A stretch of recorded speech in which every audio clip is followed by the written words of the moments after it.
شروع کرتی ہوں اللہ کے نام سے جو بڑا مہربان نہایت رحم کرنے والا ہے۔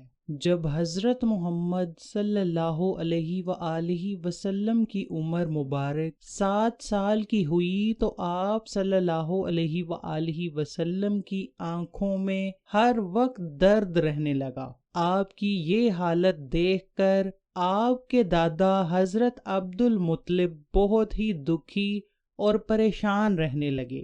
ایک بار ایک شخص نے حضرت عبد المطلب سے کہا کہ آقا آپ پریشان نہ ہوں، مکہ شریف کے پاس ہی عکاظ کے بازار میں ایک طبیب رہتا ہے جو بہت ہی سیانہ ہے، جو بھی اس کے پاس جاتا ہے اسے شفا ضرور ملتی ہے۔ حضرت عبد المطلب نے اپنے پوتے محمد صلی اللہ علیہ وآلہ وسلم کو ساتھ لیا اور اس راہب و طبیب کی طرف چل نکلے۔ اس کے مکان پر پہنچے تو لوگ مکہ کے مشہور سردار حضرت عبد المطلب کو دیکھ کر ان کے گرد جمع ہو گئے۔ جب لوگوں کو پتا چلا کہ آپ اس طبیب سے ملنے آئے ہیں تو لوگ کہنے لگے کہ یہ راہب و طبیب بہت ہی عبادت گزار اور عابد شخص ہے، کئی مہینے تک دروازہ بند کر کے عبادت کرتا رہتا ہے، اور ابھی آج ہی تو دروازہ بند ہوا ہے، اب پتہ نہیں کب کھلے گا۔ یہ سن کر حضرت عبد المطلب بہت پریشان ہوئے کہ میں تو اپنے پوتے کی آنکھیں دکھانے آیا تھا۔ تھوڑی ہی دیر گزری تھی کہ اچانک اس طبیب کا مکان ہلنے لگا جیسے زلزلہ آیا ہو۔ اس زلزلے کی وجہ سے راہب باہر آ گیا۔ جب راہب گھر سے باہر آیا تو اس نے مکہ کے سردار عبد المطلب کو پہچان لیا۔ راہب نے کہا کہ سردار یہاں کیسے آنا ہوا؟ حضرت عبد المطلب نے فرمایا کہ یہ میرا پوتا ہے، اس کی آنکھیں بہت ہی درد ہوتی ہیں، میں نے سنا ہے کہ آپ علاج کے ساتھ ساتھ دوائی بھی دیتے ہیں جس سے ہر کوئی ٹھیک ہو جاتا ہے، میں اس امید سے آیا ہوں۔ راہب نے جب نبی اکرم صلی اللہ علیہ وآلہ وسلم کو دیکھا تو دیکھتا ہی رہ گیا۔ وہ گھر گیا، غسل کیا، نئے کپڑے پہنے، خوشبو لگائی، پھر آسمانی کتاب کے کچھ صفات لیے آپ کے پاس آ کر کھڑا ہو گیا۔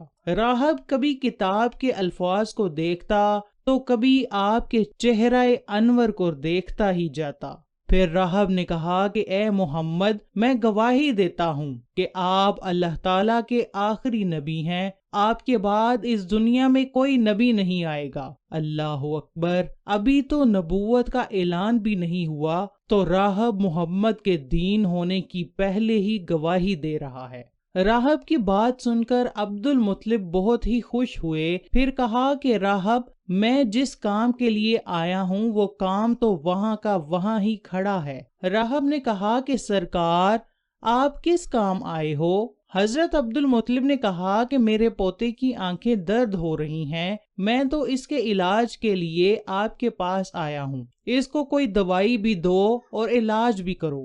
یہ بات سن کر راہب کی آنکھوں میں آنسو آ گئے۔ راہب نے کہا کہ مکہ کے سردار، آپ مریض کو طبیب کے پاس نہیں بلکہ آپ تو طبیب کو مریض کے پاس لے آئے ہیں، مقدس کو گنہگار کے پاس لے کر آ گئے ہیں، میں اس نبی کا علاج کیسے کر سکتا ہوں؟ میں تو ان کو دیکھ کر خود ان سے علاج کروانا چاہتا ہوں۔ اے مکہ کے سردار، آپ کا یہ پوتا بڑی شانوں والا ہے، یہ نبی ہے، میں اس کا امتی ہوں۔ اے عبد المطلب، میں گھر کے اندر تھا کہ زلزلے کی وجہ سے میں اب گھر سے باہر آ گیا ہوں، اگر میں باہر نہ آتا تو میں اس کے نیچے آ کر مر جاتا۔ جب زلزلہ آیا تو میں تب ہی سمجھ گیا تھا کہ ضرور باہر کوئی عظیم ہستی میرے دروازے پر موجود ہے۔ اے سردار مکہ، تیرا یہ پوتا بڑی شان والا ہے، بڑی عظمت والا ہے۔ اے سردار، اپنے پوتے کے چہرے کی طرف دیکھو، اللہ تعالیٰ نے اس کے چہرے کو نور سے مالا مال کر رکھا ہے، یہودی اس کے بہت ہی خلاف ہیں، اس کو جلدی سے گھر لے جاؤ، ایسا نہ ہو کہ یہودی اس کو نقصان پہنچائیں۔ سردار نے کہا کہ راہب، آپ نے میری بڑی رہنمائی کی ہے، اس کے لیے میں آپ کا شکریہ ادا کرتا ہوں، لیکن میں جس بیماری کا علاج کروانے کے لیے آیا ہوں اس بیماری کا علاج تو نہیں ہو سکا۔ یہ سن کر راہب مسکرا دیا، اے مکہ کے سردار، اس کی دوائی تو خود آپ کے پوتے کے پاس ہے،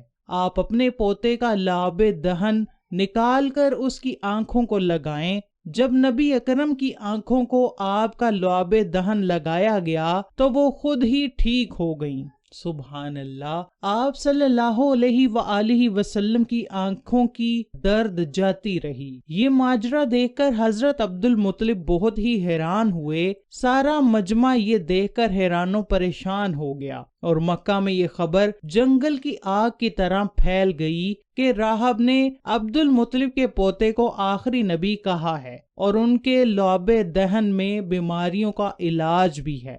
جاتے جاتے حضرت عبد المطلب نے راہب سے پوچھا کہ آپ کون سی دوائی یا دعا دیتے ہیں کہ جس میں اللہ تعالیٰ نے اتنی تاثیر رکھی ہوئی ہے؟ راہب مسکرا کر کہا، حضور، جب مریض میرے پاس آتا ہے تو میں اللہ تعالیٰ کی بارگاہ میں ہاتھ اٹھا کر کہتا ہوں، یا اللہ، تجھے آخری نبی کی عظمت کی قسم، تجھے اس کے پیار کا واسطہ، اس کی محبوبیت کا واسطہ اس بیماری کو شفا دے دے۔ پھر میں مریض کو دوائی دیتا ہوں تو اللہ تعالیٰ بیمار کو شفا دے دیتا ہے۔ اے اللہ پاک، تمام مریضوں کو حضور اکرم صلی اللہ علیہ وآلہ وسلم اور ان کی آل و اولاد کے صدقے سے شفائے کاملہ عطا فرما۔ کمنٹ سیکشن میں آمین ضرور لکھیے گا۔